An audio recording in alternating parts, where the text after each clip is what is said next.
Hello beer tubers and welcome to another beer review. With me, Peter, the master of hoppets, sitting outside in some lovely springtime weather, enjoying some beer, some cheese, and some bear sausage. So yeah, today guys, we're going to be looking at one of the beers that I brought back from CBC. So I got this one from Roche, who works at Smak Piwa. It's an import company in Poland that imports beer from Europe and exports Polish beer, or I think they're going to start exporting Polish beer to Europe, because you don't really, the rest of Europe, because you don't really see much Polish craft beer outside of Europe. But we're going to be trying a beer he gave me from AleBrowar, and this is AleBrowar's Golden Monk Saison IPA. So he told me this is the best batch of the beer so far in his mind, and it's kind of like their attempt at making, you know, a Belgian IPA.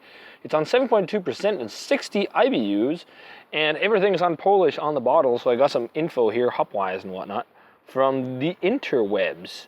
So it's got Citra, Palisade, Willamette, Centennial hops, and then they use some kind of pale ale malt, Abbey malt. Okay, the rest of the malts are in Polish. So I know there's pale ale malt in here and an Abbey malt, and then they also use dark candy sugar in there, and then Belgian ale yeast. So yeah, this should be pretty interesting.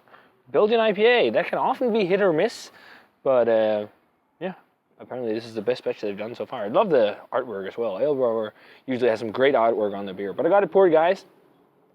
That's a really nice, dark, hazy orange color, almost copper color to it. Nice white head. Let's check out the aroma. Very orangey. And you can definitely smell like a Belgian-y edge to it. The sugar shines through too. There's definitely some like caramel maltiness to it as well. Almost like bubblegum. Bubblegummy.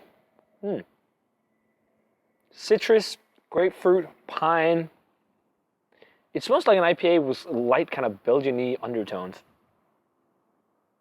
And some caramel, as it's a caramelly tones. But let's give it a taste. Cheers, and thanks a lot to Roche for the beer.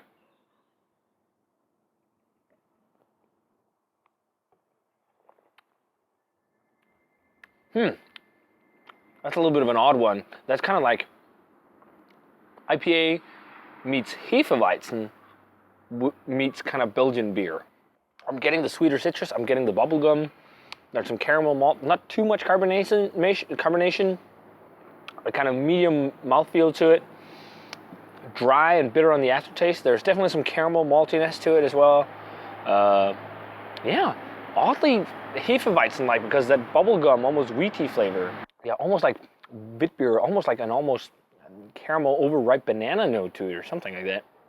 And then you're getting caramel and toffee. But then you also get those kind of hops, those kind of like citrusy, sweet citrus hops. There's almost like a soapy edge to it. It's not a bad beer, but it's kind of like a little bit of a mishmash. It's definitely not my, I mean, I've had a good deal of AleBrowar beer so far. I think this is one of my least favorites. But again, I've never been a big fan of Belgian IPAs, really. I've always preferred, you know, straight IPAs. But yeah, it's still tasty enough stuff, just not anything mind-blowing, especially compared to some of the other stuff they make at AleBrowar. So, rating-wise, for the AleBrowar Golden Monk Saison IPA, I'm going to go 85. It's still a pretty nice beer, but it's a very mishmashy kind of thing. There's the bubblegummy, almost overripe banana notes. You get caramel and toffee. Then you also get citrusy and sweet citrusy hops, and a good kick of bitterness, and a dry, pithy thing. Yeah, it's almost like there's too much of a mix of styles here. Yeah, at least to what I prefer. But hey, guys, that's how it goes. But still, thanks a ton to Rush for the beer. 85 is still a decent grade. It's still a decent beer. I would drink it again. But not the best offering from AleBrowar. So, guys, if you get the chance, definitely check out the Golden Monk by AleBrowar, and let me know what you think of it. What is your favorite AleBrowar beer, if you've had any of the beer? I think my favorite has to be Crazy Mike. That one is a pretty nice double IPA. So, again, thanks a lot to Rush from Smak Piwa for the beer. And yeah, as always, guys, remember to comment, subscribe, check out the Facebook fan page and Twitter and Instagram. And I'm going to say cheers. And see you guys in another beer review.